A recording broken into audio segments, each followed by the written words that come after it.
Hey guys, welcome back to my YouTube channel. My name is Uzagiti Domo and welcome to the last episode of Career November.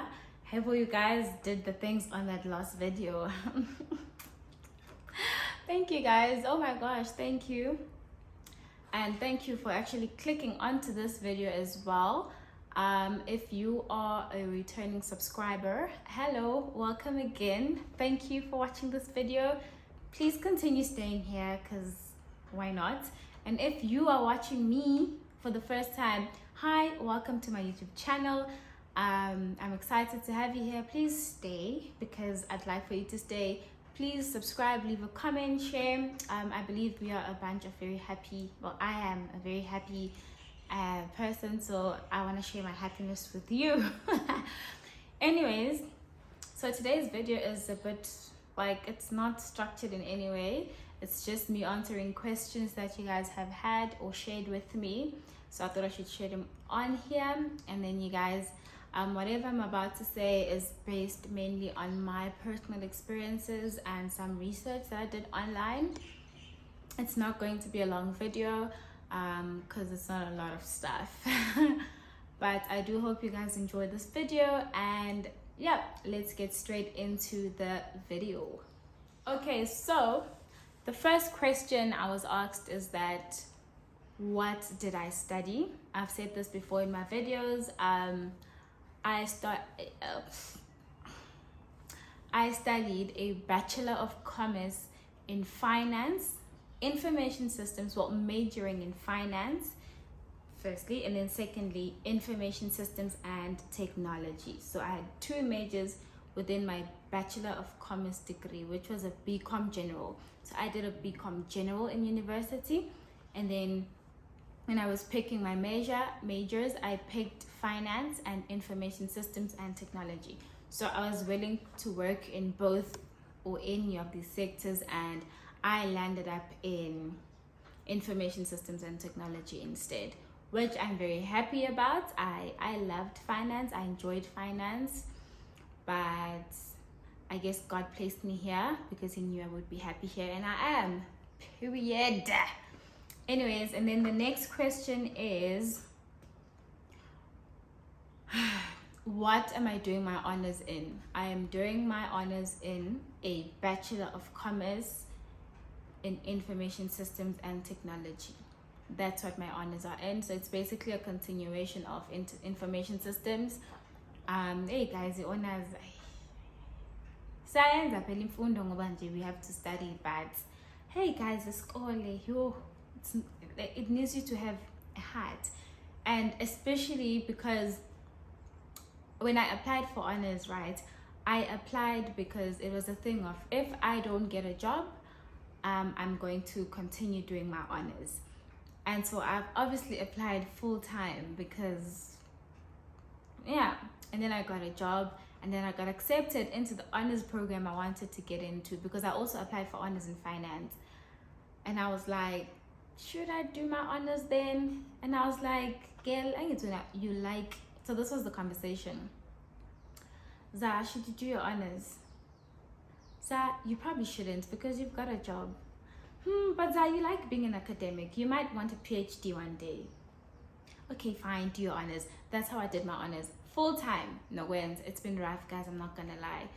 But I'm glad I did them. I was regretting it the whole year because I was going through it academically.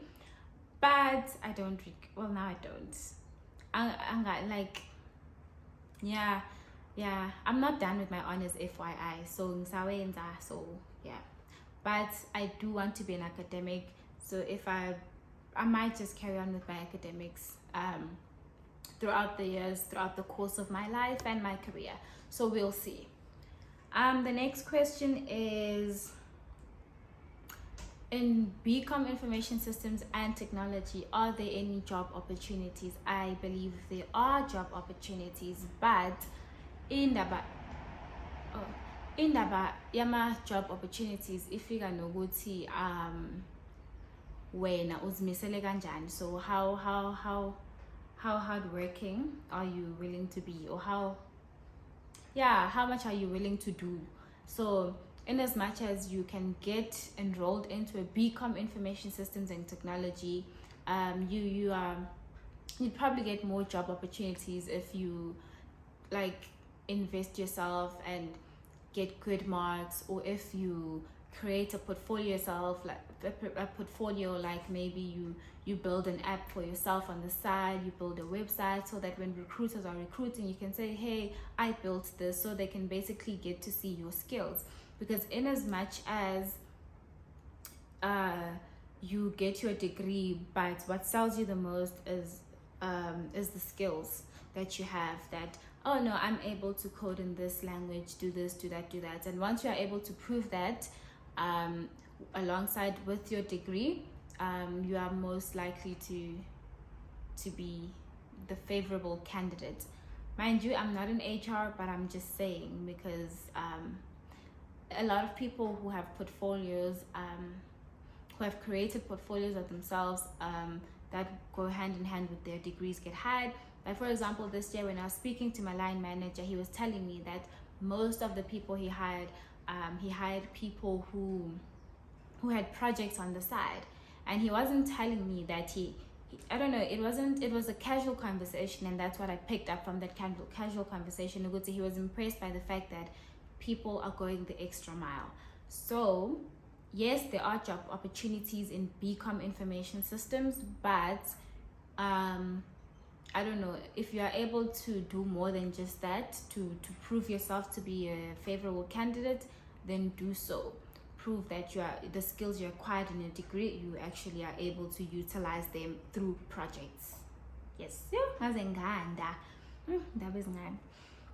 Okay, and then the next question is, what is my job title? So when I got hired, I was told I'm a graduate. Then the contract came, and then they said that in the contract you are a junior engineering consultant. So if someone at work says, what's your role? I will say I'm a junior engineering consultant, or that's what they'll see on my teams or whatever. But I'm a graduate junior engineering consultant. It's just that they don't put the graduate in front.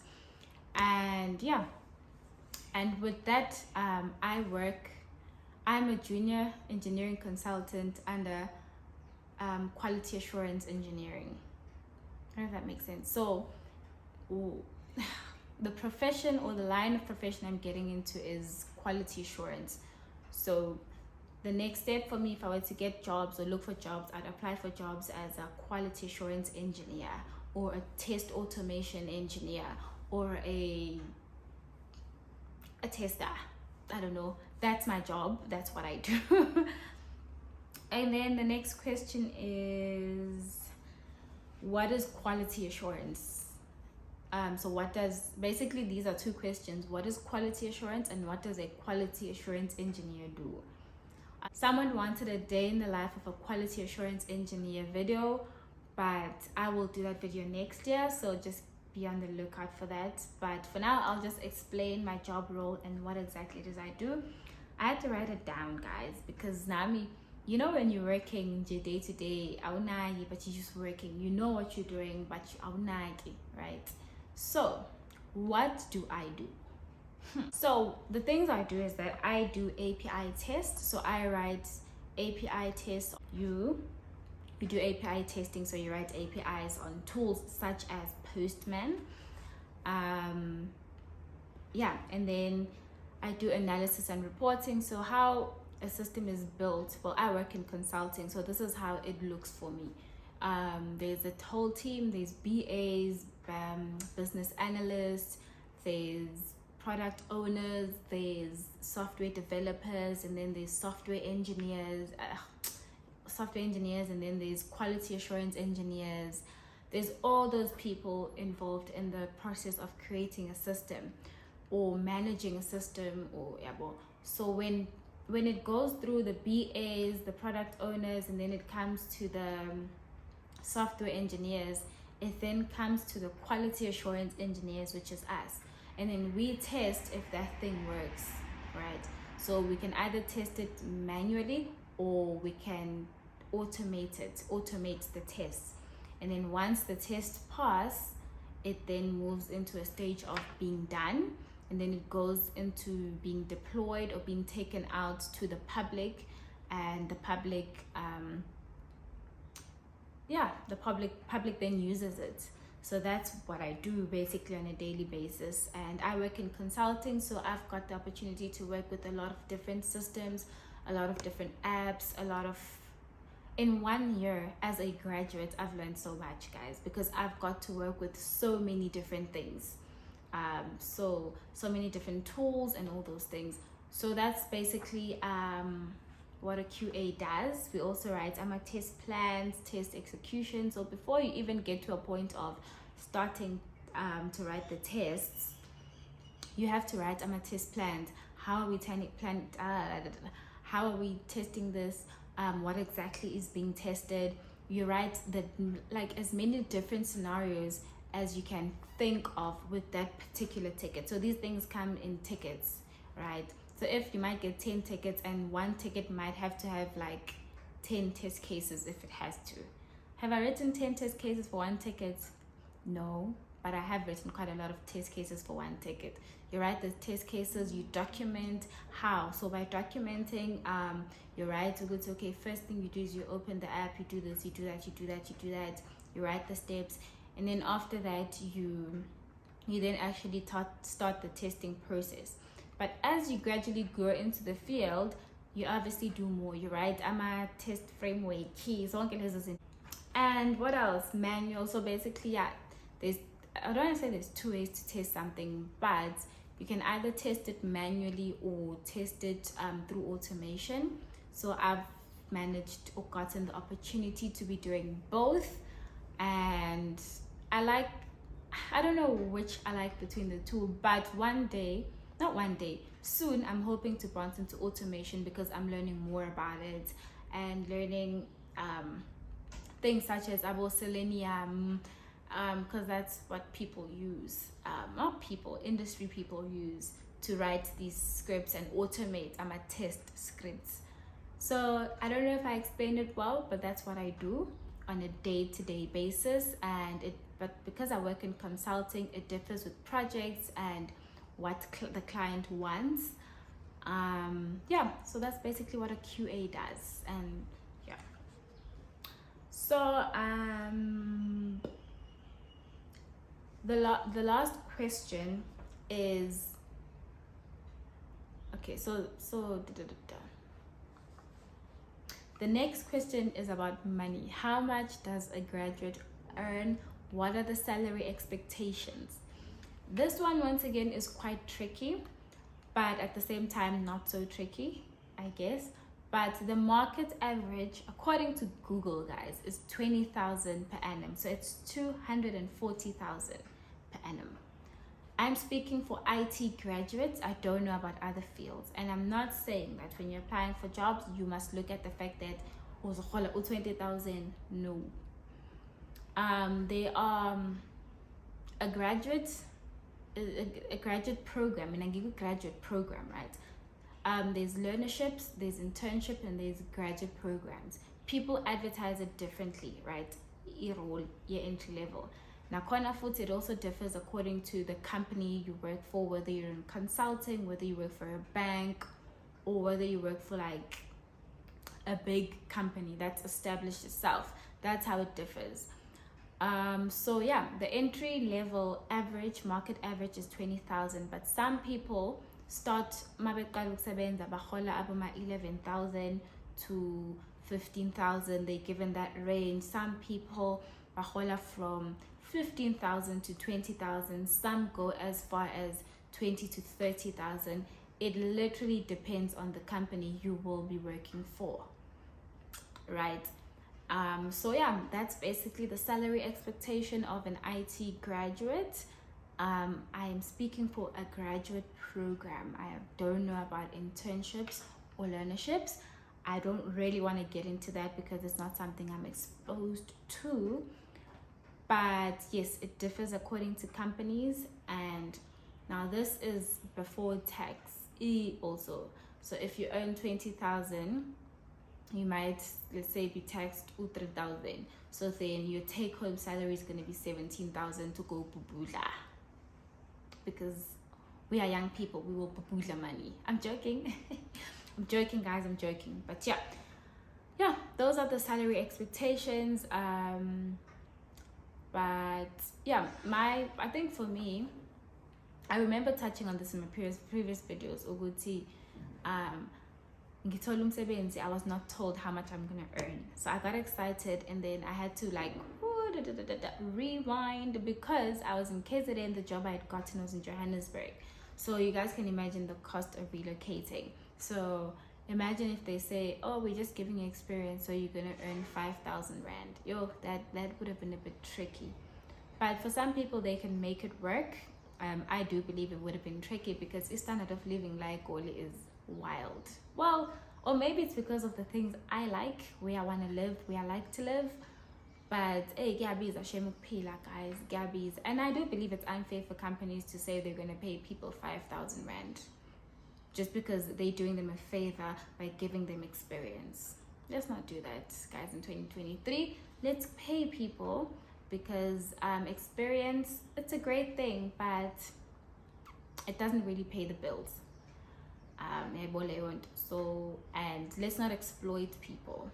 They've studied, worked hard for their degrees. Let's be kind and just be good people. I think this is for recruiters. Anyways, yeah, and then the last question is, how do I become a quality assurance engineer? So how you can do this is by applying for graduate programs. So some graduate programs, some graduate programs will say graduate automation engineer, graduate tester, graduate. You must just search for those. Graduate or entry-level quality assurance engineering jobs. Or some companies will have a rotational graduate program. So how that is done, how that works is, you get a job, you get into the graduate program, and they expose you to all these different fields: software development, like basically being a developer, being a business analyst, being a quality assurance engineer.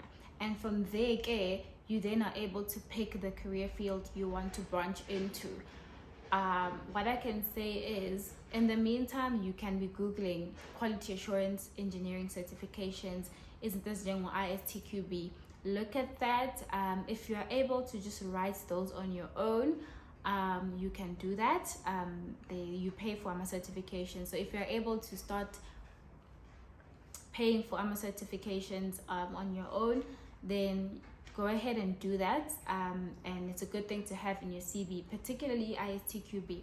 So yeah, I'd say that's how you can come into being a quality assurance engineer. And if you're already in field, let's say you're a developer, I believe Nakona, it's the same thing of writing the relevant certifications for the field you want to grow in.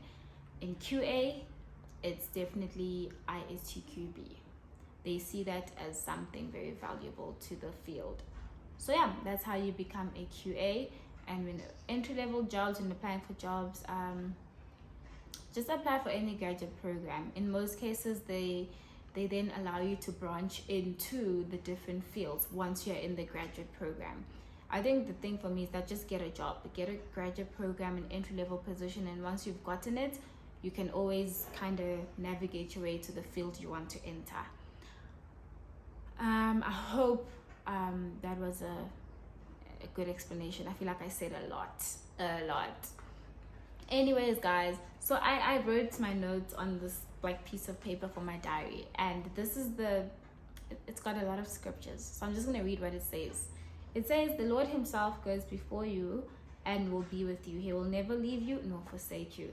And I felt it was a bit relevant to put in this video because when we talk about career, I'm a Christian, so like I said, I prayed for my job, and I believe God placed me in a profession where I'm very happy, because I wasn't extremely excited about being a developer, and at the same time I didn't really want to be much into the documentation side of things. So he placed me in the perfect position where there's a balance between the two, and I am very happy about that. I'm not losing my mind trying to just, I don't know. So yeah, guys, pray about your job, pray about your profession, pray about the field you want to get into, and I believe God will place you where you belong. Anyways, I do hope you guys enjoyed this video. We will catch up about career sometime next year. Ogamanch, it's the festive season. It's about to go down. We're having fun. Be responsible, guys. And I look forward to seeing you and hearing from you guys in my comment section. And I look forward to seeing you guys in my next video. Bye.